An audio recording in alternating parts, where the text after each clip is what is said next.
I've been in the industry, since 1990 when I moved to New York. Before that, I took tailoring and apparel merchandising classes at college in Indiana. You know, I wanted to be a designer when I was growing up, but I could look at my own work and say, oh, you know, I'm not that kind of creative person.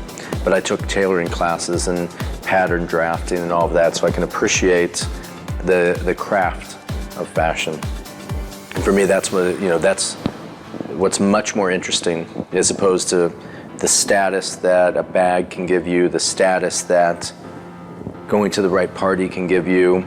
That to me is much less important. It's the craft of making something beautiful, of designing something beautiful, of color, pattern, texture, mixing of genres, proportion. You know, when someone's doing that really well, to me that's much more exciting than the things that supposedly go on with it. My passion for photography, and it's really photography, not so much fashion photography. When I was growing up, my dad did a lot of directing and film directing, but it was always industrial films. So I would go on the set and watch him creating a commercial or a sales training video about how to sell a TV or something. So I'd go to sets when I was a kid and think, oh my God, this is incredibly boring. So I really had no interest in doing that when I was growing up. But you know, over the years of looking at GQ and Vogue and all, I think I became aware of fashion photography, and I knew who the players were. I knew the difference between Irving Penn and Mizell and Bruce Weber and, you know, historical figures. So I had an appreciation for it, but I never found anything I wanted to shoot until I had my own children. And then, of course, you want to take pictures of them all the time.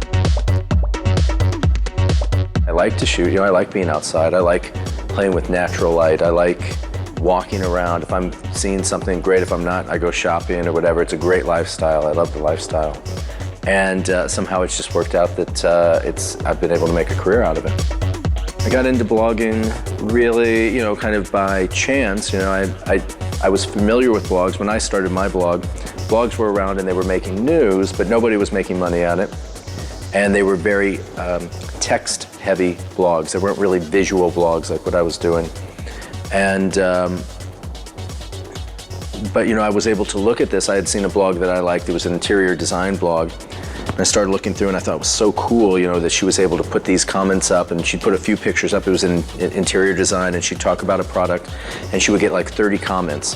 And I thought that interaction with this audience was great. But you know, she put pictures up and they were nice pictures, but the photographs weren't really the focus of that blog. But you know, I'm just one of those kind of people, when I see something interesting, start clicking all the buttons. And for some reason, it just occurred to me that, you know, I didn't have to write very much text. I could put photographs up there, and if I could figure out how to make them larger, make them more dramatic, that just sharing those photographs could really be something kind of cool. It's just a photograph. People can enjoy that photograph and relate to it, whether you're in China, whether you're in India, whether you're in Africa, wherever. Photograph's a photograph. You don't feel like you're missing out on anything. And so since it was free, there was really no barrier to entry. And my only challenge was really, since I was starting to become pretty good at photography, take that next step and try and figure out how to shoot what I saw that I liked and try and capture it in the romantic way that I saw it. I wasn't trying to report, you know, and from the very beginning, I never said, you know, what that brand was, rarely say who the person is, rarely say you've got to have those shoes. For me, it was about just an image that inspired me.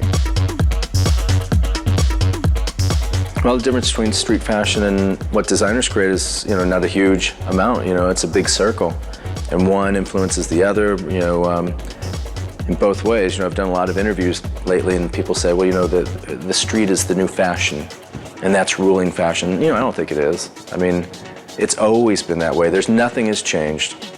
You know, designers still look at the street for inspiration. People from the everyday people look to designers for point of view. Everything has remained the same. So nothing's changed in the human way that we interact and that we're inspired. We're just capturing it in a better way and sharing it in a better way. my favorite cities to shoot, it's all of them, because each one's so different. And you allow that city to be what it is. So, someplace like Milan here, I've loved shooting here the last couple of days. I mean, unfortunately, the daylight is so short, but the sun's very low in the sky, and there's such a misty fog here all the time. That if you're lucky enough to have a day with sun and that mist and that fog, the city glows unlike any other city. So not only do I like the style here in Milan, but at the right times of year, actually shooting just from a photographic standpoint is beautiful. I love it. But at the same time, Paris, has these beautiful backgrounds, these beautiful buildings, everything's so scrubbed and cleaned and washed. New York, has a grittier, tougher feel. I was just in Rio a couple of days before this, and they have it's middle of the summer there, so they have a different kind of humidity issue, and when the light's coming down, everything's yellow and beautiful. So for me, anywhere I am, anywhere I find a picture, I'm happy to shoot.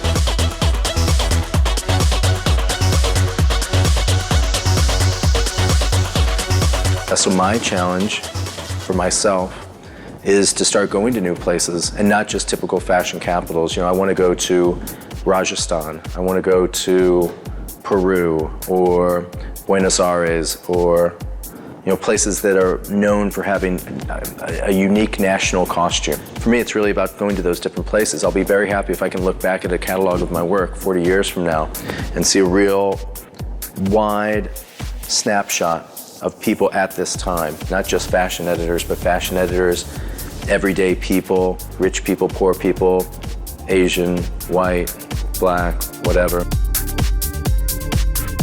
There's nothing really specific thing that makes an outfit captivating, because it's abstract. I'm shooting in an abstract way. Sometimes I love the outfit specifically the way it is. Sometimes I don't like the way it fits at all, but it's about the color combination. Maybe it's this mixing of genre, maybe it's whatever. That's the hard part. Several people that you see season after season on the blog, and that's because, honestly, they're someone that I'm always kind of captivated by. I'm always curious what they're wearing each season, or what they're wearing each day. And but by the same time, and a lot of people say, oh, you shoot the same people. Well, if you actually look at the blog, a lot of people have shot a lot for one season and then not at all the next season, and then maybe a year later. And I mean, that's an honesty that I feel very good about. I mean, Anna Della Russo is just such a character, she's so charming and funny and always evolving her style, and she really has a real love and a real passion for style and for fashion and design. I mean, this season she's had her hair down and it's wavy, and it's a whole new Anna Della Russo. So I love someone like that. I love someone that's just has fun with fashion, doesn't take herself seriously. Today we were shooting her and they're jumping up and down, they're just having fun, but that fun, that passion comes through in the pages. That charm comes through in the pages of their magazine.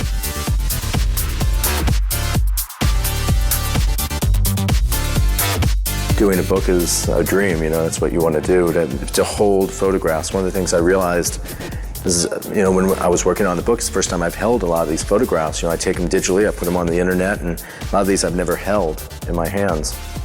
So having this book actually gave me a chance to hold some of these photographs. Just the relationship with these images is different when you're holding them. I think a lot of other people felt that same way. And it accomplished just what I wanted to with that. I didn't want a big coffee table book that was going to be too expensive. I wanted something people could pick up, ripping the pages out and putting them up on the wall and getting his inspiration that way, doing a montage or whatever.